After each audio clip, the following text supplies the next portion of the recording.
Kamalakant Basumatary Bodoland इंखं television studio आं दिनै आसामनि गिबि सारिनि रादाब बिलाइफोराव नुजानाय गाहाय रादाबफोरखौ फरायथिनो थाखाय नोंथांमोननि सिगाङाव आं नुजाथिदों। आं गिबियावनो लाबाय सानसेयारि बड'लेण्ड इंखं। बे रादाबाव गिबि पेजाव दिनै एडभार्टाइज दङ। बेनि उनाव जोङो नैथि पेजाव थामथि पेजाव थांनोसै। बेहाय दंमा मिरु नखर मन्थ्रिया दिनै तामुलपुर मेडिकेल कलेज देहा फाहामसालिनि अन्थाइ खुन्थिया गायसनगोन। बे हाबाफारिखौ बिथाङा माबानिफ्राय गुवाहाटी शंकरदेव कलाक्षेत्रनिफ्रायनो खालामगोन बेलासिनि 5:30 भार्चुएल राहाजों। बेनिफ्राय जाबाय जोबोद मोजां खौरां सारा भारतनि थाखायनो मणिपुरनि थाखाय आसामनि थाखाय बे जाबाय माबाया जोंनि आइजो गेलेगिरि सासे अजन दैखांनाय वेट लिफ्टार बे मिराबाई सानु होननाया फाइनालाव थांदों, नाथाय सनानि मेडेलखौ मोननो हायाखै। रुपानि मेडेल मोनबाय आरो रानार्स जानानै रुपानि मेडेल मोनदों। दा मणिपुराव इनायनो रंजादों। गुवाहाटीयावबो रेलवे बिफाना रंजादों, मानोना मिराबाई सानुआ रेलवे डिपार्टमेन्टआव खामानि मावो गुवाहाटीयावनो। बेनिफ्राय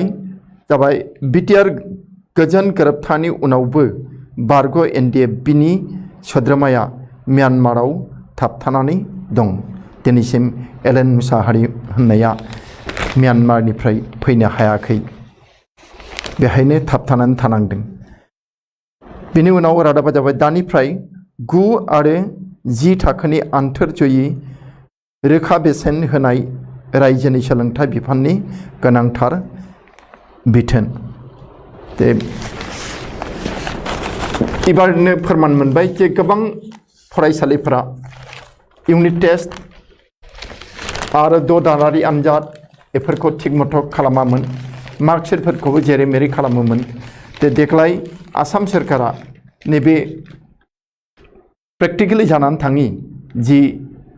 मेट्रिक आनजाद बेहायसो मिथिनो मोनबाय जे गोबां स्कुला बिदि नेग्लेक्ट खालामनानै थायो, नासयनानै थायो। बेखायनो एबार गोख्रोङै बिथोन होबाय जे देग्लायनिफ्राय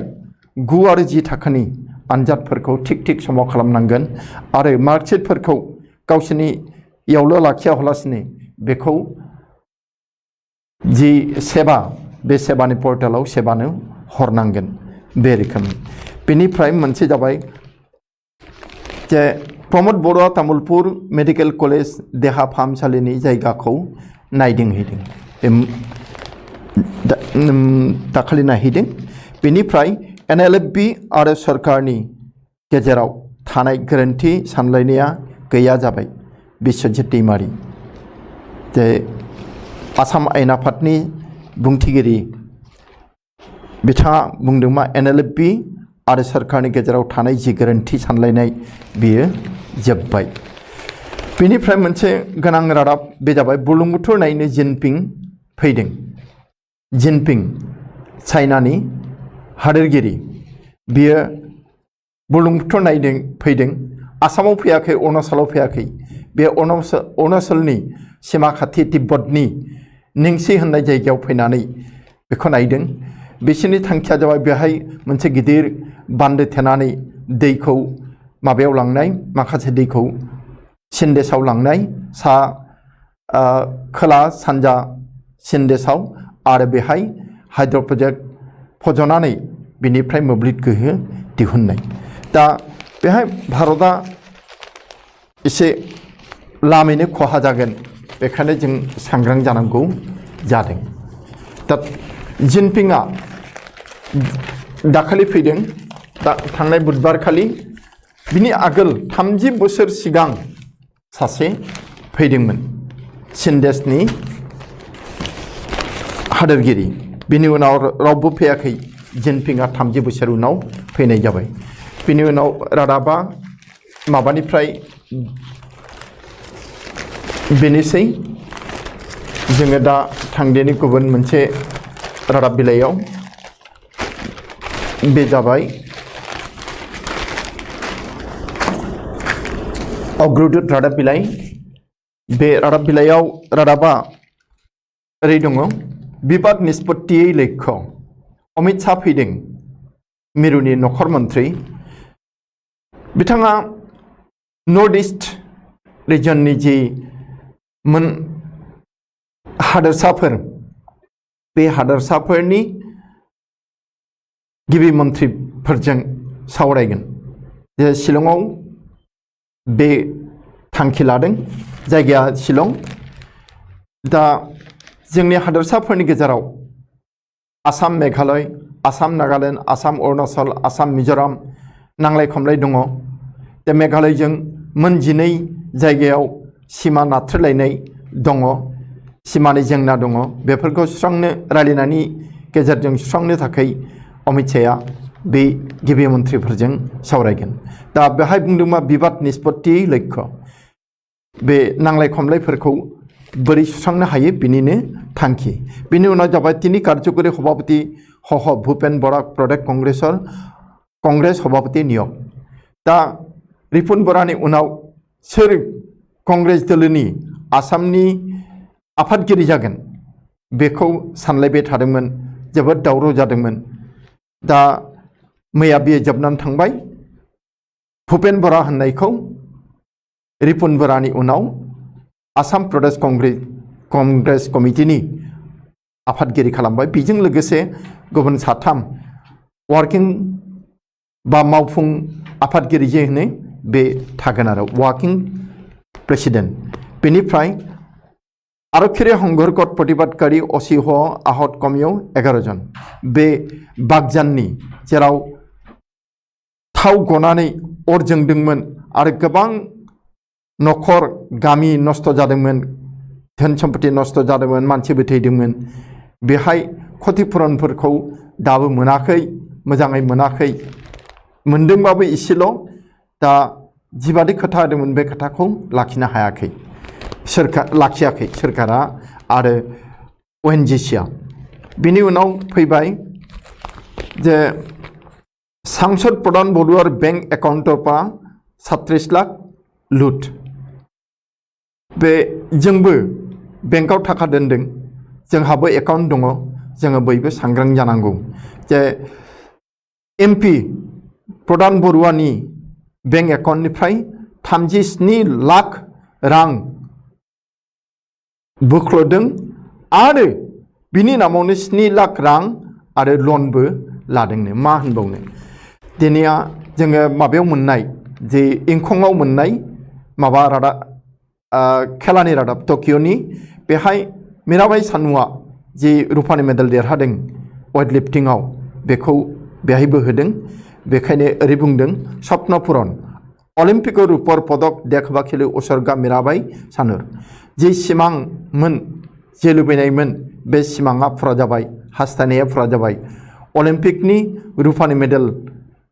लाबोनानै मीराबाई चानुआ हादोरनो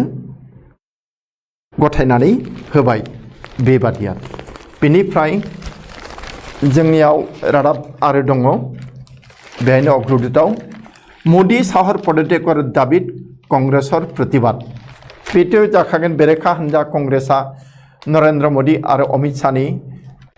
बिबान एंग्लायनायखौ दाबि खालामदों रिजेगनेशन दाबि खालामदों बेनिफ्राय फैबाय शान्ति चुक्तिरे NDFB घुरी आहिले म्यानमारते आबद्ध एलसन बेबो माबायाव दङ इंखंआव जे नोंथांमोना पेपारखौ बुथुमनानै जुदि नायोब्ला बे रादाबफोरखौ मोनगोन सासे NDFBनि सोद्रोमाया दाबो म्यानमारावनो जोबथे जानानै दङ बन्द जानानै दङ बेनिफ्राय जाबाय मा 5 বছরের নির্দিষ্ট হয়ে থকা তামুলপুর যুবক উদ্ধার করে গতালে দিল্লির বেসরকারি সংস্থায় बबो दिल्लीयाव गोमानानै थादोंमोन दिल्लीनि मोनसे NGOआ बेखौ नागिरनानै मोनदों तामुलपुरनि सेंग्रा आरो दा गथायनानै होदों माबानो सोरखारनो बेनिफ्राय मोनसे रादाब जाबाय जे फटर स्वार्थते प्रधानमंत्री किसान सम्मान निधि भुवा हिदायथिगिरि सृष्टि लुरिनज्योति जे अखम जातीय परिषदनि आफादगिरि बिथाङा अजद खालामदों जे भट मोननो थाखायनो हिताधिकारी बानायदों किसान सन्मान निधि नि लब दिन्थिनानै बेनिफ्राय मोनसे जाबाय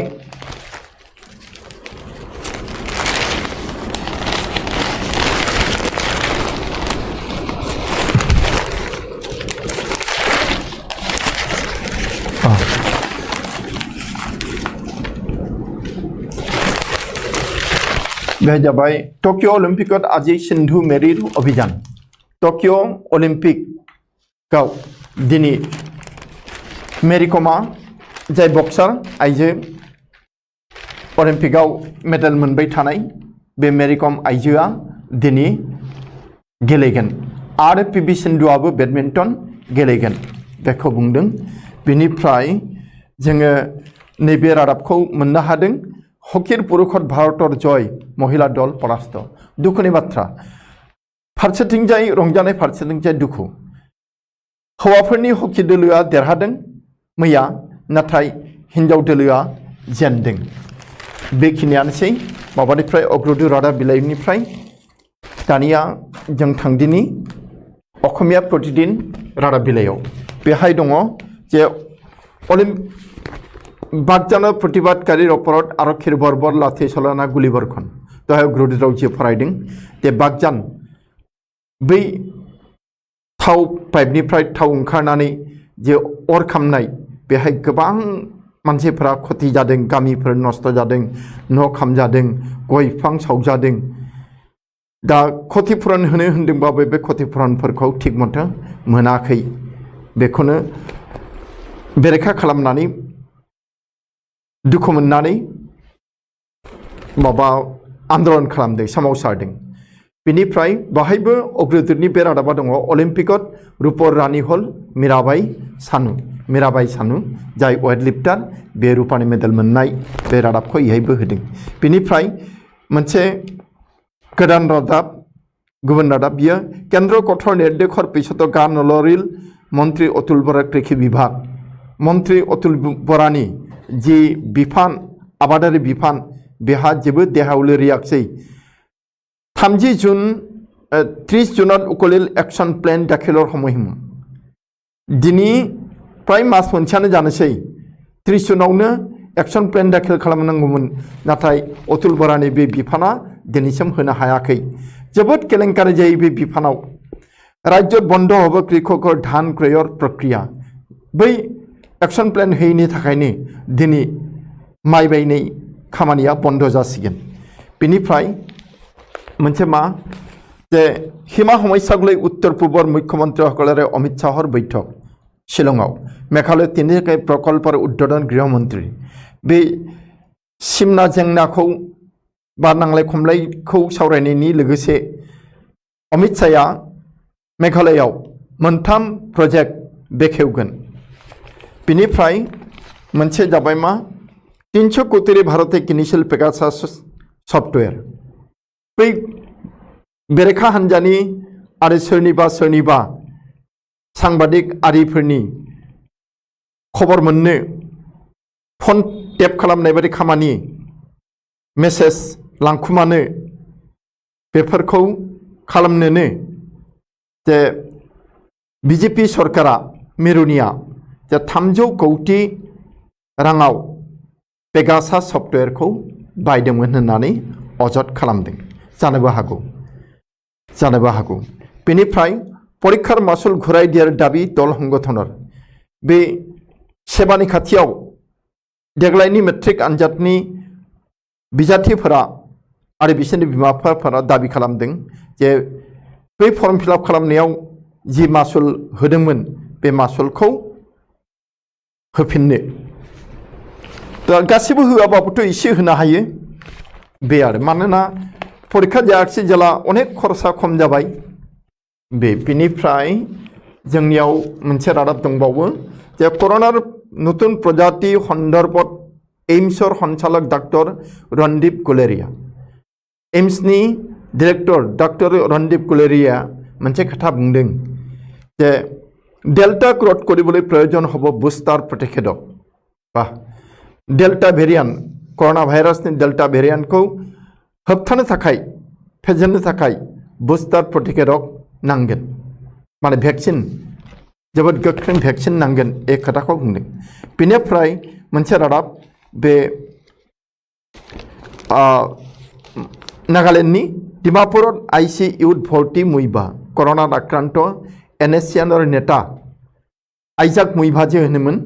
जे मुइभा या थांनानै दं आइजाकआ थैनानै थांबाय बे एनएससीआन दोलोनि दा थांनानै थानाय मुइभाया बेमाराव गोग्लैदों दा डिमापुरनि मोनसे हस्पिटालाव आईसीयूआव दं बेखिनियानो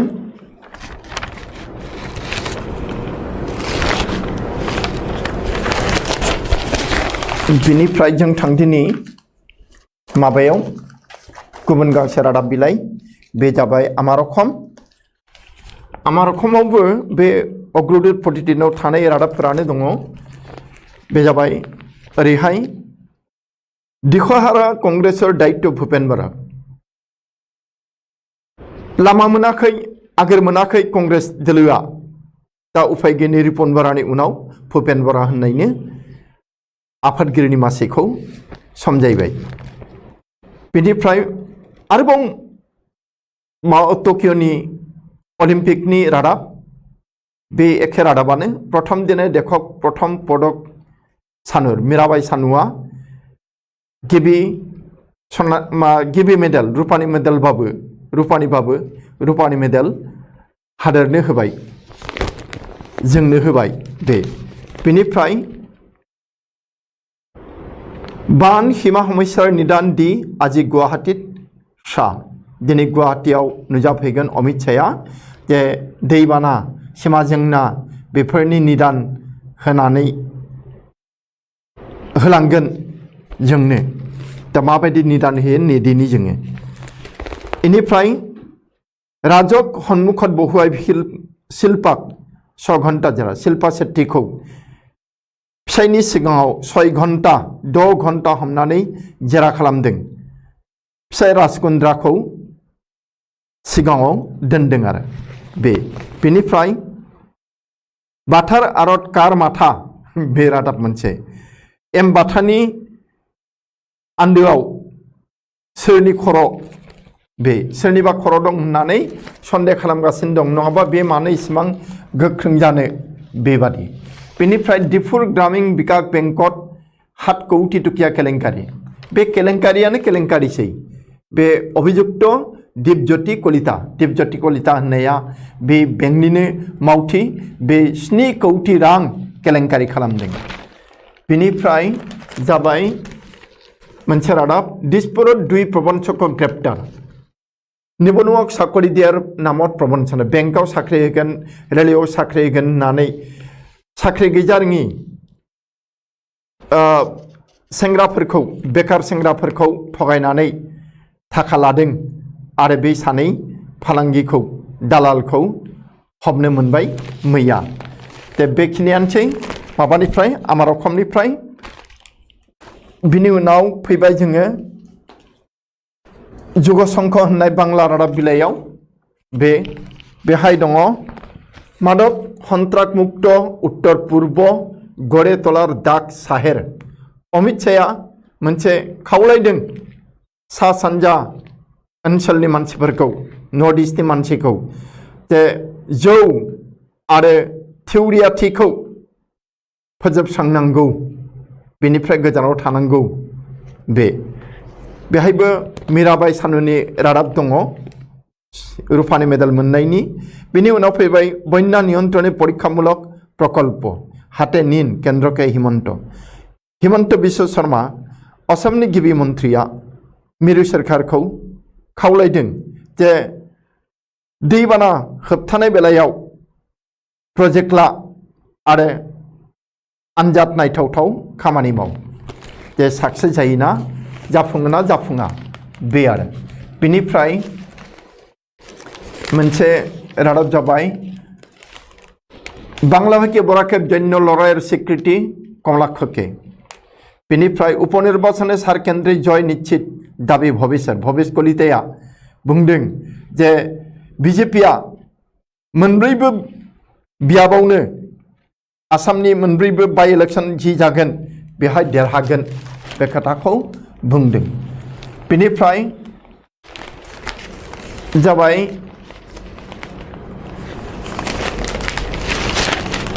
टकियोते इतिहास उत्तर पूर्वेर सानु बे सानुनि आरोबाव रादाब मीराबाई सानुनि रुफानि मेडेल मोननाय अलिम्पिक खेलायाव जोबोर गिदिर खामानि बियो जोबोर देरहासारनाय। बेनिफ्राय विश्वव्यापी शारीरिक सक्रियता बारायनाय गुरुत्व फिजिकली स्ट्रेंथ देहायै मोदोमै जाहाथे गोख्रों जायो बे गोनांथि दङ आरो बेखौ नारसिनथाय होदों। बेखिनियानोसै जौगासंघनिफ्राय।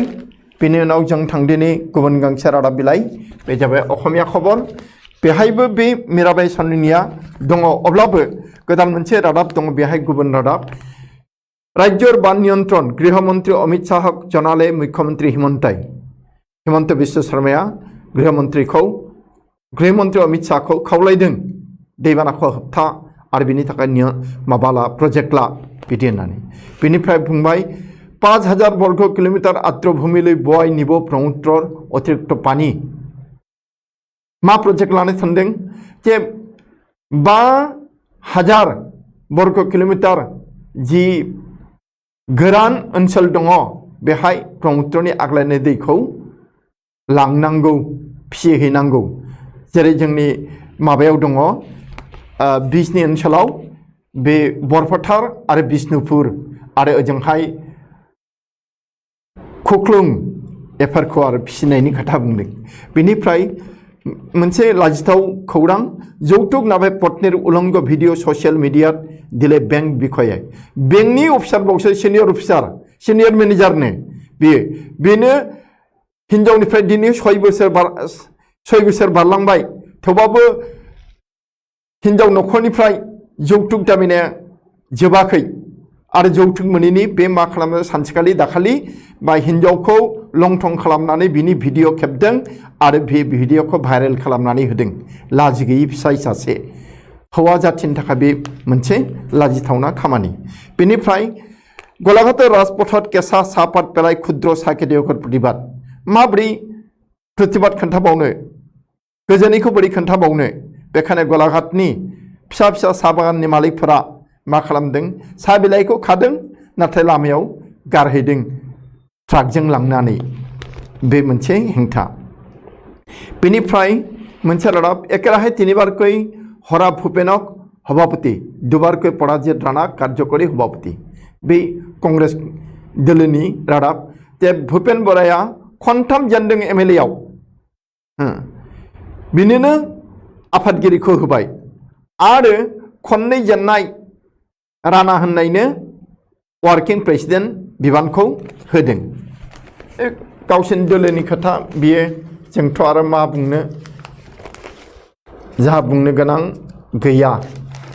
जोंनिया देशा मोजां जानांगौ हादोरसाया मोजां जानांगौ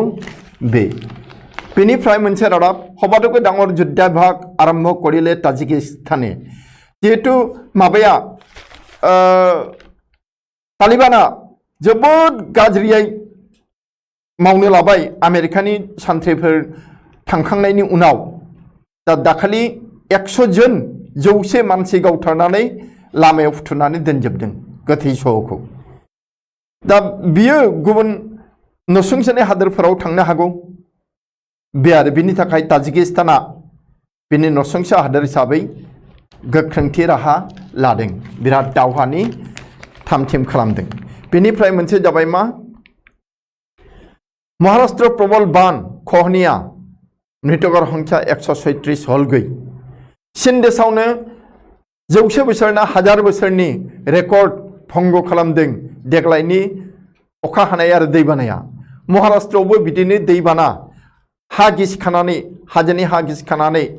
गोथाङैनो फबजादों माबा 44 आरो दिनैसिम थैबाय 136 मानसिफोर महाराष्ट्रनि नागरिकफोर बेनिफ्राय रेलवे कर्मचारी मीराबाई हाफाइलत आनंदर बन्ना उत्तर पूर्व हिमांत रेलवे नर्थ फ्रन्टियर रेलवेनि बे सासे मावथि साख्रिया माबाया मीराबाई सानुआ जे मीराबाई सानु देरहानायाव रेलवेया गावसोरखौ देरहानाय मोनो आरो बिनि थाखाय बिसोरो जोबोद रंजादों बेनिफ्राय जोङो गुबुन रादाब बिलाइयाव थांनोसै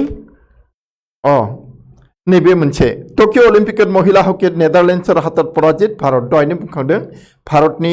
हकी आइजो दोलोआ जेनदों सोरनि आखायाव जेनदों नेदारलेण्डनि आखायाव जेनदों दुखुनि बाथ्रा बियो जेनबाय हौवाफोरा हले देरहाबाय फार्स्ट खेलाखौ दा उननि खेलाफोराव देरहानांगौ बिनि उनाव जों फैबाय दैनिक जनमभूमि बेहाय जोङो मोनदों अमित शाहर उपस्थिति शिलंत उत्तर पूर्वर मुख्यमंत्री बैठक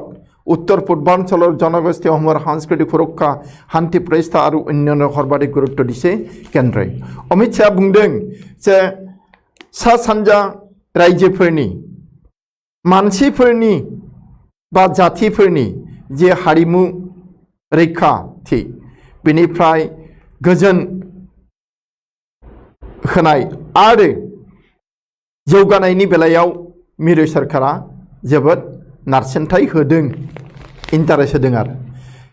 उन्नयन स्वार्थद बिबाद निष्पत्ति अपरिहार्य आरो बिथाङा बुंदों जे जौगानायनि थाखायनो डेभेलपमेन्टनि थाखायनो रायजोजों रायजो मा गोरोबलायनाय आरो खुदै मनलायनाया गोनां बे खोथाखौ बुंदों खोथायाथ' सैथो बिनिफ्राय बेहाय मोनसे रादाब जे आधारशिला पासत নহল दगांवर टीका प्रकल्प निबनुवा जुबक जुबितिर संस्थापनार आखाद जाजाबानि गोबां सेंग्रा सिख्लाफोरा खामानि मोनगोन साख्रि मोनगोन होननानै आसा खालामदोंमोन नाथाय बिसोरनि आसायाव दै गुसु लुना होबाय मानो होनब्ला बै जि स्टिल प्रजेक्ट बानायनांगौमोन दगावआव बियो जाफुङाखै अन्थाइ खाम्फा गायसनदों नाथाय दिनैसिम इन्डास्ट्रिखौ हले फसङाखै बे आरो दा बिनि उल्था मा जादों प्रकल्पर सामग्री स्थानान्तर करार प्रतिक्रिया बेनो बेहाय इन्डास्ट्रि लुनो थाखाय जेफोर जिनिसफोर लाबोदोंमोन बेफोरखौ बोथ्रोदफिनबायसो 42 कोटी टका पानित परिल 42 कोटी टका बे सरकारनि रायजोनि कम्पानि नङा बे थैबायसो माने ओरैनो दैयाव थांगारबाय दा बेखायनो तदन्तनो दाबि खालामदों बिनिफ्राय जोङो गुबुन गांसे रादाब बिलाइयाव थांदिनि बे जाबाय दैनिक अखम बेहाय दङ बे मीराबाई सानुनिनो रादाब रूपाली कन्या मीराबाई सानु जाय वेटलिफ्टार बे रूपानि मेडेल देरहाबाय टकिअ अलिम्पिकआव बेखायनो बेखौ रूपाली आइजो होननानै बुंदों बेनिफ्राय हिमा बिबाद कोविड परिस्थितिक লৈ शिलंत आलोचना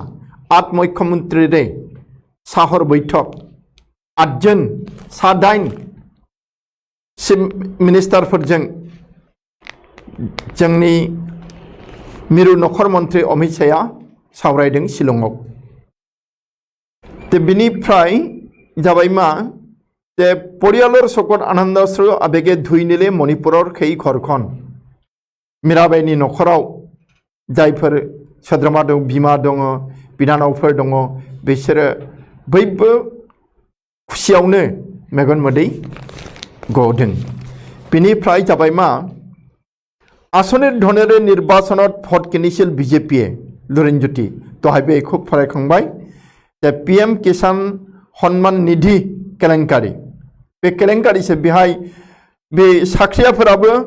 पीएम किसान सम्मान निधिनिफ्राय थाखा मोनदों लादों आरो बेखौ सरकारनि हेफाजाबावनो जादों आरो लुरिनज्योतिया बुंदों बेखौ खालामदोंमोन बीजेपी सरकारा खालि भट बैंक क्रिएट खालामनो थाखाय बे बिनिफ्राय पेगासास कांडर बिरुद्धे कांग्रेसर प्रतिबादी हमदल पेगासास जाथायनि बेरेखायै होसेख्रावदों कांग्रेसनि दोलोआ मोनसे मिছিল दिहुननानै बिनिफ्राय मोनसे रादाब जम्मू काश्मीरर 40 ठाইত CBI अभियान अस्त्र भुआ अनज्ञापत्र हाथियारफोर गोबां दङ जम्मू काश्मीराव दा बे हाथियारफोरा गोबांखौनो लाइसेन्स दं होननानै बुंदों नाथाय बे लाइसेन्सफोरा नंखाय नामा गोबाङानो नंखाय बेखौ संदानदों CBI-आ नागिरगासिनो दङ बेनिफ्राय मोनसे गाज्रि खबर जे ब्राजिलत बातिल हल कोवाक्सिन ब्राजिला भारतनि बे कोवाक्सिन भेक्सिनखौ रिजेक्ट खालामदों बेनिफ्राय शुटिं आर्चारिर व्यर्थतार মাজতে बेडमिंटन टेनिसर जयर सन्तुष्ट भारतीय हिबिर अलिम्पिकनि रादाब शुटिंआवबो दीपिकाया मोजां खालामनो हायाखै आर्चारियावबो मोजां खालामनो हायाखै बेडमिंटनावबो बे मोननैयाव मोजां खालामनो हायाखैबाबो थेवब्लाबो बेडमिंटनाव देरहादों आरो बेखौ लानानै भारतआ खुसि मोनदों दा उनाव देरहालांबाय थाबानो जाबाय जे दैनिक आसामाव आरो मोनसे रादाब दङ बे जाबाय माति हेरुवार हंका हयसे खिलुनजियार कार्बि छात्र हन्था कार्बि फरायसा आफादा मोनसे गिनाय फोरमायदों जे अखम आरो मेघालयर हिमा समस्या आसाम आरो मेघालयनि सीमा जेंना बेहाय हयथ' आसाम मेघालया आसामनि जि हाखौ दाबि खालामनानै दंबाय थायो बेखौ होनांगोन बादि जादों आरो बेखायनो कार्बि छात्र हन्थाया बुंदों जे माति हेरुवार हंका हयसे खिलुनजियार जे बेखिनियानोसै दिनैनि बे माबानिफ्राय दैनिक अखमनिफ्राय जोङो जोबथा रादाब बिलाइयाव थांसै बे जाबाय माबा आसाम ट्रिबिउन बेहायबो गासिबो एखे रादाबानो दङ थेवबाबो नैबे टी is violating guideline to route 50% of product through auction बे साहा बागाननि खोथा जे सोरखारा मोनबोरहा मोजां राहा लायाखै साहा बागानफोरनि मानसिनि थाखाय बे आरो बेखिनियानो आं दिनैनि रादाब बिलाइ फरायनायखौ एसेयावनो फोजोबबाय जोबथारनायाव आं नोंथांमोना आंनि गोरबो सिंनिफ्राय जि मोजां मोननाय सिबिनायखौ आरो खुलुमनायखौ बावनानै एसेयावनो फोजोबबाय गोजोन्थों।